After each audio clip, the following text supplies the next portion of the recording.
Dolly, you've really got to just cut me a break here. Norma, oh God, she's stuck. All right, this is what we're doing now. I want her for the whole episode. Okay, well, you might get your wish because she is just so needy. Sweetie, okay. All right, fine. Oh, she's trying to choke me. Oh, is this what having children is like? Oh, yeah.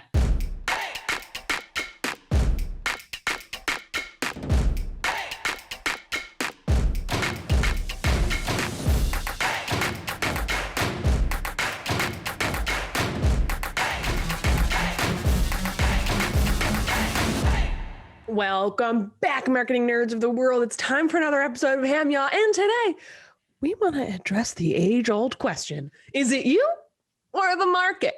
Recently, Margot, myself, and a third friend of ours on the group chat, who maybe we'll name her, maybe we won't. I don't know. Let's go crazy. But all three of us were launching at the same time. And we all had moments where we were like, oh my God, maybe it's just a January thing. Maybe things are just slow. Maybe we've worn out our market. Maybe this isn't the right offer. And hilariously, all of our launches ended up going okay. But we wanted to bring this to the table today on this episode of HAMYAW to figure out, how do you know if it's you, if it's the market, meeting your product, not liking it?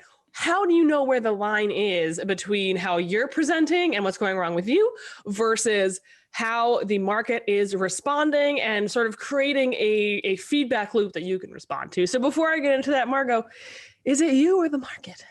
I feel like this mimics how you break up with people. Like, I was always oh my God, it's me person, which is how I respond to launches. And then I would say my closest friends are like, it's the market. My fucking list is dead. And I'm like, ooh, I know how you broke up with people. Do you know what I mean? The accuracy in that statement, though. Yeah. Yep.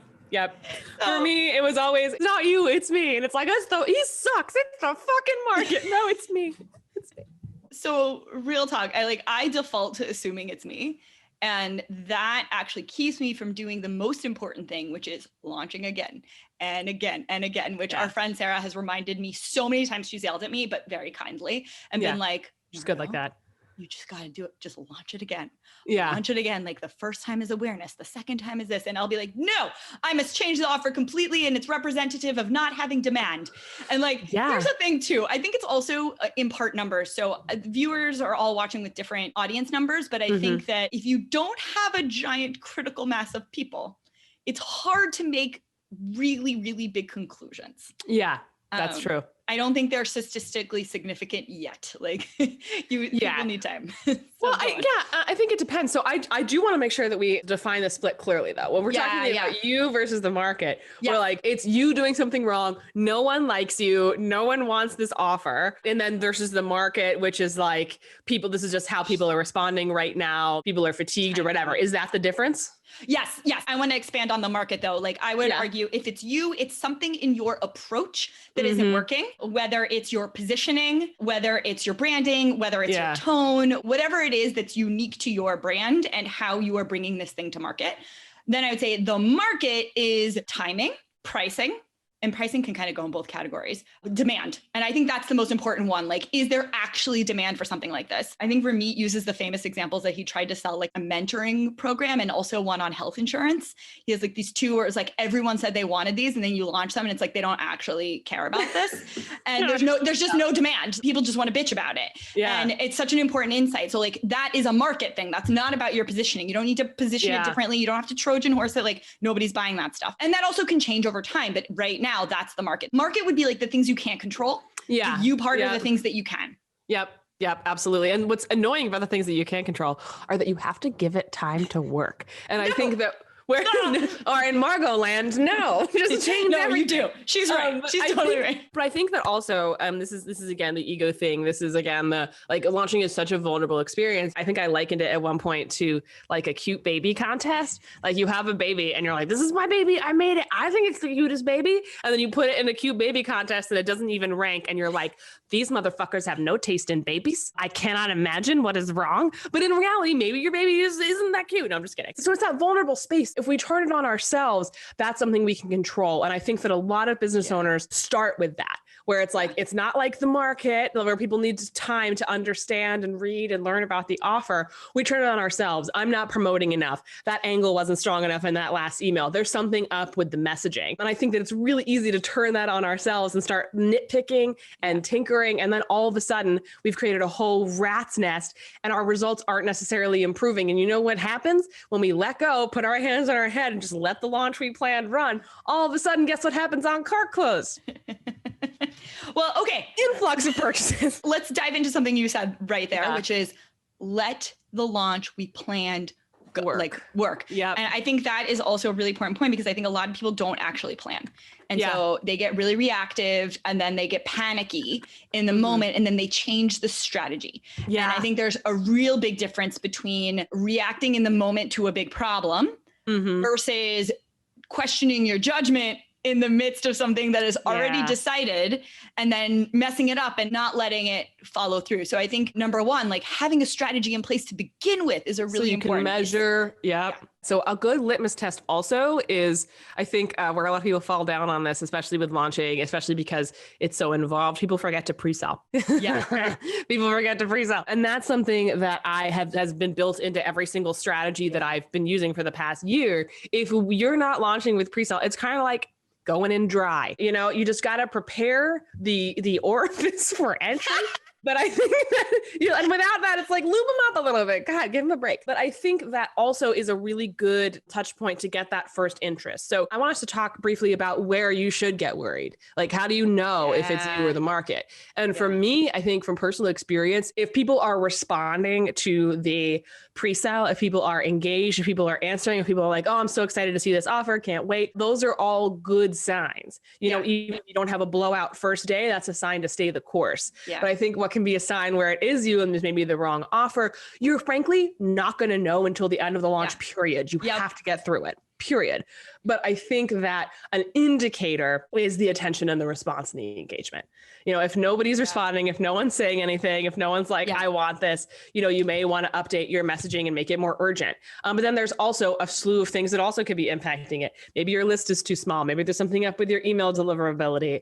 You know, maybe the algorithm's hiding you. So those are all things to take into account too. But I find it is rarely, if you're doing your due diligence, if you have a plan, if you're pre-selling, and if you're getting that response, that's an instant where you have to let the launch work. And you have to let it play out to figure out what went wrong. Yes. The new mantra of this show is no conclusions till cart close. Yes, ma'am. And we got alliteration there, so you know it's true. No conclusions till cart close. Putting that on a t-shirt. Like, you're going to get the bulk of your response. This is just human psychology, like last 24 hours, if not the last 6 hours. Like it's just how it is with deadlines. So if you have evergreen, this is a little different, but then you're not launching. We're talking specifically in the context of launches and knowing whether or not a product actually failed or a launch actually failed. So I love all these distinctions. I would be careful to look at engagement rates, but they are an indicator. Like they're a proxy metric, but don't hang your hat on them because like, this is where we panic. If you're not getting that engagement, you start panicking. And like a lot of times, like your best people sometimes are silent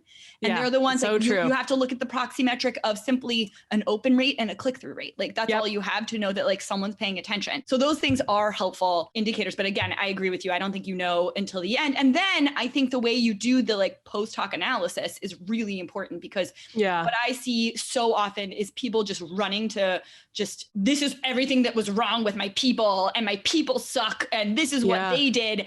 And they're so bad. And maybe I have the wrong list. And it's like, well, hold on. Because like, number one, did you come up with an offer based on what they actually said they wanted or based on something you just wanted to create? It's like, let's be real. We all do it. We all are like, this would be great. And nobody wants it. Who among us really? But even like to Ramit's point too, sometimes you can pull your audience. You can get that wrong. Right. Yeah. And they don't want it. And they don't want it. So like, you never know until money is put down, by the way. And then the next thing is I would audit your strategy. And this is where I really think getting nitpicky is important. And I would use a friend because it's really hard to see for yourself because you always think you're doing the most. If I look at my strategies with a marketer lens versus a personal lens, I see all the holes, right? Yeah. I'll be like, oh, you didn't warm up the list. You only sent one email here. You didn't follow up on this one. Basically, you weren't loud enough and you didn't say it enough times. Yep. Right? Did you mention it in your 9 PS? times out of 10? That's the problem, guys. That's the problem. You're not showing up frequently enough to make the offer. Yeah. Yes. I've said this once, I'll say it 1,000 times. Like, people are so afraid of being annoying. And the honest truth is, you're only annoying when it's not the market. Yep. The market wants more. People with the problem that you solve want to hear from you. That's such a good distinction, because I find that whenever I have people ask me about like how I do my launches, I'm like, well, we keep it pretty simple. Frankly, we do. Yeah. We have pre-launch, we have an email sequence going out to my list, and I'm showing up on social for basically 2 weeks straight talking about the offer. In pre-sale, talking about it in a different context. And then hard sell week, I'm just on Instagram stories like, what's up, everybody? And I do that every day until cart close, because you have to get in front of people. You have to remind people. I was telling the story to Louis Grenier this morning where I was like, Louis. One time I had, name drop, who's in my Voxer. I was telling him the story about those shoes that I bought, where I was being stalked by a Facebook ad for these amazing shoes that were on brand, and I loved them. And I was like, every time I saw them, I was like, gotta buy those shoes. Took me 6 months to finally have my credit card in hand and the shopping cart open at the same time. So I think no judgments till carts close is such a good mantra, because you just aren't going to know in the middle of it. So also, we've established, what is it you, like what does it mean by you, but when is it the market? What are some signs that it is not you, it is the marché? I mean, really no buyers. Yeah. Like, use percentages more than absolutes on this one, because if you have small numbers and you're like, oh, only 3 people bought, but you needed 5 or 6 in your group, then like that's 50%. That's good. That's like good. Actually good. That's just showing you need to dial it up a little more. But if you're aiming for like 104 people just showed up, like, okay, then the market is telling you something. This is also where it is a thin line between you versus the market, because in the sense of, if you weren't loud enough, like in my case, how many times have you yelled at me where you were like, Margot, I love you, but you wrote it on Instagram stories once. Nobody knows what the fuck you're selling. Where I'm like, no, I did it. I was loud. You were like, you were loud one day of the last 4 weeks. One day. And you sent one email to a segment of 50 people, Margot. Yes, that's exactly right. That's exactly right, because of the million, insert reasons. This is where it overlaps, is if you are not doing the most and the market also doesn't want it, you actually don't know. Like, that's the reality, is that you won't know. But let's go back to your question of like, what are the indicators? I think the only indicator that matters is sales or no sales. Yep. Am I wrong? Is there something else we're missing? So this is, and this is where people get caught, because they're like, oh, well, people are responding to my emails. My list is so engaged. I don't care. It's like, they're sharing. I don't care. Yeah, exactly. So that's the real question. And I think that when we talk about this disconnect between like, is it you or the market? I think if you're in a launch, the temptation is to say like, it's me. I've got to do a million more things. Like, let's change direction. Let's change the message. No, your job is to show up making the offer as consistently as possible. You can tweak the message a little bit. You can experiment with new angles, but do not throw out the launch away until it is done, so you can figure out what worked or what didn't. And I know this is stressful to do, because you're like, well, what if nobody buys? What if I die alone? What if everyone knows that this launch didn't go well? And it's difficult to get there. So I don't want to discount that. But the reality is, like, if it's your market, if no one's buying, if it's a bad time, if it's the wrong offer, you're not going to know till the end anyway. So stay the course and stop trying to change a million things in the middle of the launch. Yes. I want to add that, like, it hurts me to say this, bad messaging can still sell. Yeah. It really can. Like, if your offer is strong enough. The real tea over here. Yeah. Now, that's not to say bad positioning. That's different. But like, messaging, like, if you're not explaining it well, that is not totally the reason. So I have seen this on so many launches of people, if they have true demand. I'm thinking of one friend in particular who has, it's hard not to use numbers. I won't use her name because I don't have permission, but she has over 600,000 followers. And that's so many followers. Like, the first time she launched, it was to like a, small list of 80,000, and it was garbage, the offer. It was like, the offer isn't different now, but the branding is a lot better and it's a lot clearer. And she has been able to address, her market in the way that they speak. But in the beginning, when she was doing it, she couldn't, because she didn't know. So she was just throwing offers and like seeing what stuck. And it was such a healthy approach to be like, what about this? What about this? And as soon as people started biting, and by biting, I mean paying, not saying, oh, I'd love that. Oh, that's interesting. Those, by the way, those are not indicators. They can be helpful for a warm-up audience. They can be helpful to be like, okay, cool, something's landing. Something's happening here. At the end of the day, you're absolutely right. You want to hear, take my money, not that's a good idea. Seriously. Seriously. It's really important to know the difference. Said it. Yeah. She said it. But here's where I think content creators especially get in trouble because, and we talked about this in an earlier episode, where the different skills between creating content and sales, they aren't the same. So like a lot of content creators are really good at generating buzz. You're really good at getting shares. You're really good at getting likes. You're really good at getting engagement, but engagement, no matter what, is a proxy metric. So if those engagements aren't leading to someone clicking and hitting buy and taking out their credit card, right? This is the action you want someone to take, then it didn't work. Then it didn't work for sales. We get in really dangerous territory here because you can have viral content that performs really well from the metrics of engagement that does not bode well for conversion to sales. Yes. Oh, it's so true. I love that. And I think that, again, you have to know what your metrics are, which is sales, but also give everything the time to play out. Give the strategy time to work before you start tinkering with 11 million things. Yes. All right, before we wrap up, anything else? No, that's it. And I want to apologize for my splotches, guys. I am allergic to my cat. Speak of the devil. Wait, I didn't even see I'm allergic to both my cats. I think you're fine. Are you actually allergic to both your cats? Yeah. How do you live with cats? With love and affection and oh my God, you're crazy. Determination. I'm allergic too, and he like can't breathe when we go into my hands. So it's not like, we'll talk about this another time, but I'm way more allergic to dust than I am to cats. So we mop once a week, we sweep. So I have my nasal spray in the mornings and they're so cute. How could I worry about being allergic to Biz? Listen to that purr. So y'all, your takeaway here to how to know whether it's you or the launch is stay the course, keep launching. You are not going to find out until cart close. No conclusion till cart close. And to get in the reps, you just have to keep launching, launch after launch, and then audit. Do a forensic analysis of what happened and be real ruthless and have people around you like Hillary who can be really, really honest about what worked and didn't and nest it in kindness. If it is the market, it's not a reflection on your worth as a human being. If the sale doesn't work, you're okay. There's just some tweaks. There's just some things that you can shift. Maybe the offer is not quite right. You can do an autopsy to figure out what went wrong. But first, let it play out and stop tinkering with everything. That's right. Stop tinkering, Margot.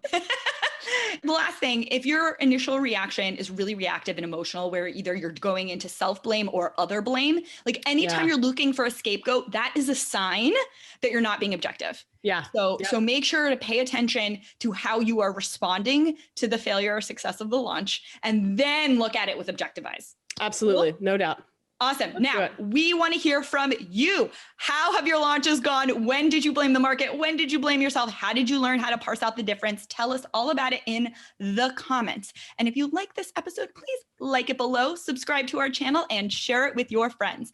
I am Margot Aaron. And I'm Hillary Weiss. This has been HAMYAW. We will see you in 2 weeks. No judgment, still cart closed. Bye, guys.